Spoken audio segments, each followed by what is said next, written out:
before you go to sleep, you're supposed to say Kriyat Shema al Hamita. You're supposed to say Shema Yisrael Hashem Elokeinu Hashem Echad. The whole Shema Yisrael.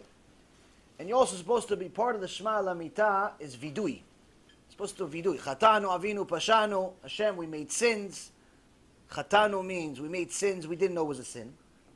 Avinu means we made sins. We knew it's a sin, we still did it. Pashanu means we not only knew that it was a sin, but we did it dafka to make you angry. We say this every day in Vidui, no less than 2 times a day. Now someone can say to you, hey, I didn't make a sin today to make Hashem angry on purpose.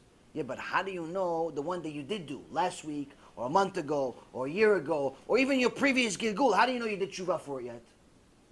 Somebody came to the Rambam and says, I didn't do all these sins. He goes, if you actually knew what you really did, you do Vidu 10 times. Just for thinking you didn't do the sins you're getting a punishment for, the Ramban said to him. So anyway, so we have to do Chatanu Avinu Pashanu. Why do we have to do Chatanu Avinu Pashanu before we go to sleep?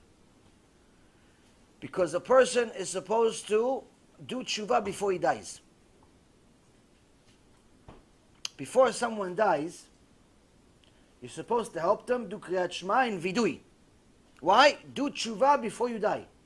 Why? There's no more tshuva after you die. Once you go up to Shamayim, there's no more tshuva. Do tshuva before you die. Going to sleep, Rabotai, is the Gemara in Masechet Brachot says is 1/60th of a death. Meaning it's partial death. A large part of your neshama leaves your body, goes to Shamayim. Now this neshama goes to Shamayim, says to Hashem, look Hashem, before you brought me to this world, I was pure. I was part of you. I was over here next to the Shekhinah, enjoying, everything was great. Now you connected me with this body, Hashem and Achem, this body. He doesn't stop sinning, the guy.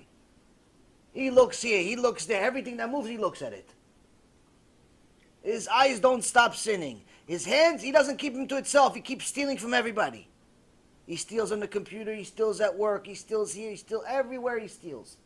His mouth, honestly, Hashem, I think you should take away his speech. He doesn't stop saying Lashon Hara.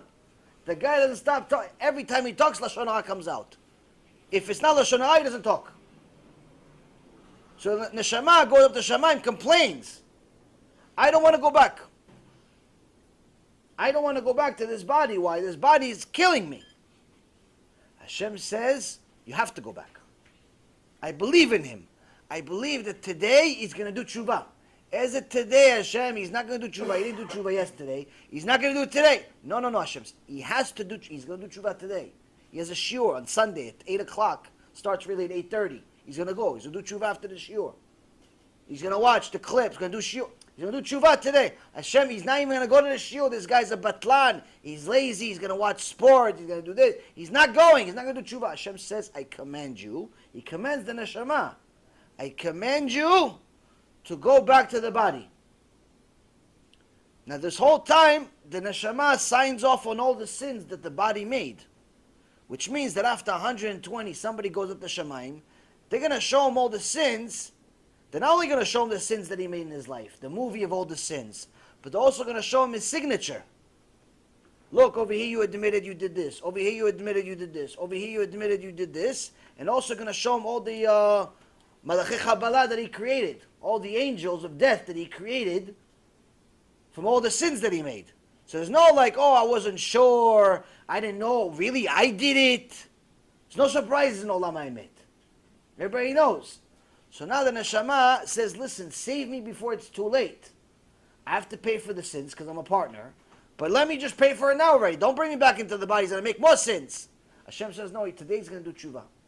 And that's why, Rabotai Yekarim, when you wake up in the morning, you say, Modeh ani lefanecha melech chai vekayam she'echzarta bi nishmati bechemla rabba emunatecha. What does it mean? Thank you, Hashem. Thank you, Hashem, for bringing back my neshama because you have emunah in me. What do you mean you have emunah in me? Hashem has, you have emunah in Hashem. No. Here you say, bechemla rabba emunatecha. Emunatecha means you, Hashem, have emunah in me. What emunah? Emunah that today I'm going to do tshuva. You forced the neshama. You're thinking Hashem. Why are you thinking Hashem? Because he forced the neshama to go back to your body because he has emunah that today you're going to do tshuva. So that's why you actually say Modeh.